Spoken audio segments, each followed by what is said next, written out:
नमस्कार मित्रांनो, स्वागत आहे आपलं सगळ्यांचं एका नव्या व्हिडिओमध्ये। मित्रांनो, फक्त 3 साहित्यामध्ये मी आज या कोबीची अशी झणझणीत भाजी बनवणार आहे की ती खाताना तुम्हाला नक्कीच आवडेल। अगदी साध्या सिंपल स्टेप्स मध्ये आजची ही रेसिपी मी बनवणार आहे। तर आजच्या या रेसिपीसाठी मी कोबीचा कंद घेतलेला आहे, 10 ते 12 हिरव्या आणि लाल मिरच्या मी घेतलेल्या आहेत। त्यासोबतच या भाजीमध्ये सगळ्यात महत्त्वाचं म्हणजे ही चणा डाळ मी घेतलेली आहे। आता या सगळ्या साहित्यामध्ये मी कोबीची भाजी बनवणार आहे। तर कशा प्रकारे बनवतो ते तुम्ही हा व्हिडिओ स्किप न करता पहा। मित्रांनो, जर तुम्ही चॅनलवरती नवीन असाल तर चॅनलला सबस्क्राइब करून बेल आयकॉनवरती क्लिक करा। तर वेळ न घालवता आजच्या या रेसिपीला आपण सुरुवात करूया। तर आता एक पातेलं मी घेतलेलं आहे। या पातेल्यामध्ये ही वाटीभर चण्याची डाळ मी आधी टाकून घेणार आहे। त्यानंतर या डाळीला आपल्याला छानपैकी धुवून घ्यायचं आहे। तर धुण्यासाठी मी हे पाणी ओतलेलं आहे। पाणी ओतून मस्तपैकी हाताने चोळून ही डाळ आपल्याला धुवून घ्यायची आहे। 1 ते 2 पाण्यामध्ये ही डाळ आपल्याला धुवून घेऊन हे पाणी आपल्याला काढून टाकायचं आहे। चण्याची डाळ छानपैकी धुतल्यावर ती थोडीशी रंग बदलते। आता तुम्ही बघा, अगदी पिवळी धम्मक अशी ही चण्याची डाळ झालेली आहे। आता ही चण्याची डाळ भिजत ठेवण्यासाठी मी गॅसवर पातेलं ठेवलेलं आहे। या पातेल्यामधून आपल्याला या चण्याच्या डाळीमध्ये पाणी ओतून ही डाळ आपल्याला भिजत ठेवायची आहे। ही भिजवण्यामागचं कारण असं की आता ही डाळ आपल्याला थोडीशी लवकर शिजवायची आहे, त्यामुळे ही डाळ मी आधी भिजत ठेवली। चण्याच्या डाळीमध्ये गरम पाणी ओतून या पातेल्यावरती झाकण ठेवून आता हे पातेलं मी बाजूला ठेवून देणार आहे। चण्याची डाळ भिजवल्यानंतर आपल्याला 1 ते 2 मोठे कांदे या प्रकारे पातळ उभ्या स्लाइसेस मध्ये कापून घ्यायचे आहेत। आपल्याला या भाजीसाठी कांदा थोडा जास्त लागणार आहे। ही भाजी आपण जेव्हा बनवून झाल्यानंतर खातो त्यावेळी आपल्याला ही भाजी खूप छान लागते। आता कोबी सुद्धा या प्रकारे आपल्याला कापून घ्यायचा आहे। तुम्ही बघू शकता, हा कोबी मी पातळ स्लाइसेस मध्ये उभा कापून घेतोय। मला या प्रकारे आवडतो आणि तसं पण कोबी शिजायला काही जास्त वेळ लागत नाही।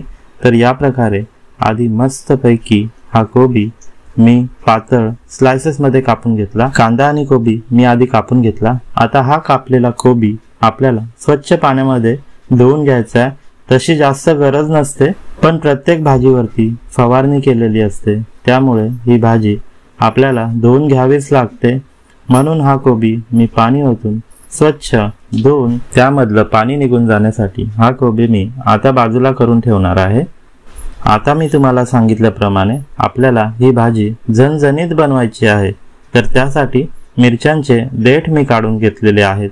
या मिरच्या खलबत्त्यामध्ये ओतून आता आपल्याला जाडं मीठ आणि लसूण घेऊन या प्रकारे ठेचून अगदी बारीक ठेचा तयार करून घ्यायचा आहे।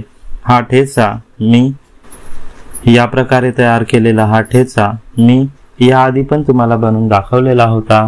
हा आपल्याला या कोबीच्या भाजीमध्ये वापरायचा आहे। एकदा तुम्ही नक्की वापरून बघा, छान लागतो। गॅस पेटवून गॅसवर कढई मी ठेवलेली आहे। कढई गरम झाल्यावरती कढईमध्ये तेल ओतून सगळ्यात आधी या भाजीच्या फोडणीसाठी मी मोहरी टाकणार आहे। फोडणीसाठी मोहरी टाकल्यावर तडतडलेल्या मोहरींची फोडणी या भाजीला एक छान चव आणून देते। मोहरी छानपैकी तडतडल्या आता मी हिंग टाकणार आहे। अर्धा छोटा चमचा भरून हिंग मी टाकलेला आहे। त्यानंतर आता कापलेले कांदे कापायचे आहेत। हे कांदे आपल्याला थोडेसे मऊसर होईपर्यंत या तेलामध्ये परतून घ्यायचे आहे। कांदा या प्रकारे बारीक कापून घेतल्यानंतर तो तळायला जास्त वेळ लागत नाही, तो लवकर मऊ होतो। आता आपल्याला यामध्ये जो मिरच्यांचा ठेचा आपण बनवून घेतला होता तो टाकायचा आहे। हा ठेचा आपल्याला परतून घ्यायचा आहे।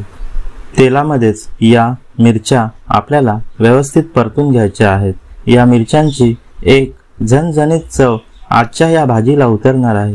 मिरच्यांचा ठेचा परतून झाला। आता आपल्याला अर्धा चमचा हळद टाकायची आहे।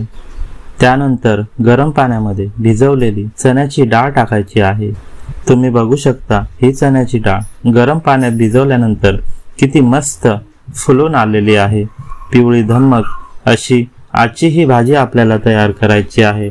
त्यामुळे यामध्ये जास्त मसाले लागणार नाही। मिरच्यांच्या या फोडणीमध्ये ही पिवळी धम्मक फुगलेली चण्याची डाळ आपल्याला चांगली परतून घ्यायची आहे आणि परतल्यानंतर या डाळीमध्ये आपल्याला गरम पाणी ओतायचं आहे। हो मित्रांनो, ही चण्याची डाळ शिजवण्यासाठी मी पुन्हा गरम पाण्याचा वापर केलेला आहे। आता कढईवरती झाकण ठेवून ही चण्याची डाळ आपल्याला चांगली मऊसर होईपर्यंत शिजून घ्यायची आहे। चण्याची डाळ शिजायला तसा इतका जास्त वेळ आता लागणार नाही, कारण आपण आधीच ती गरम पाण्यामध्ये भिजत ठेवली होती।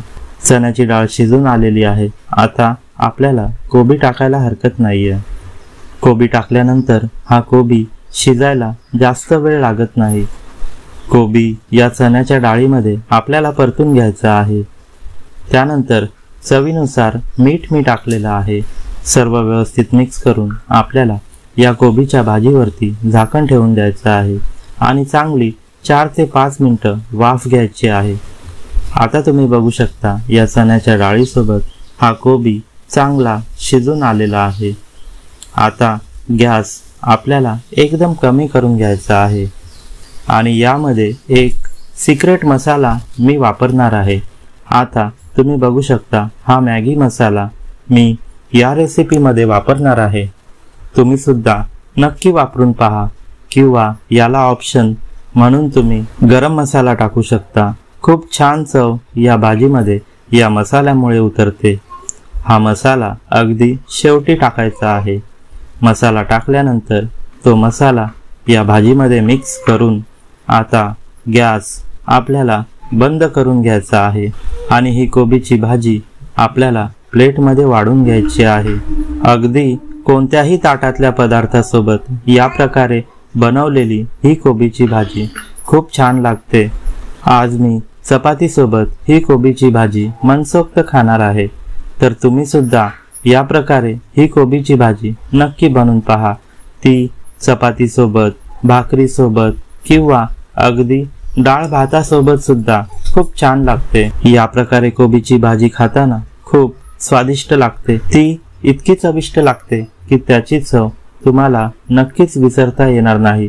तर मित्रांनो, तुम्ही सुद्धा या प्रकारे ही साधी सुधी कोबीची भाजी नक्की बनवून पहा आणि ती कशी होते ते मला कमेंट करून सांगायला विसरू नका। पुन्हा मी भेटेन एका नव्या व्हिडिओमध्ये नवीन रेसिपी घेऊन। तोपर्यंत खात रहा, खुश रहा आणि आनंदी रहा। धन्यवाद।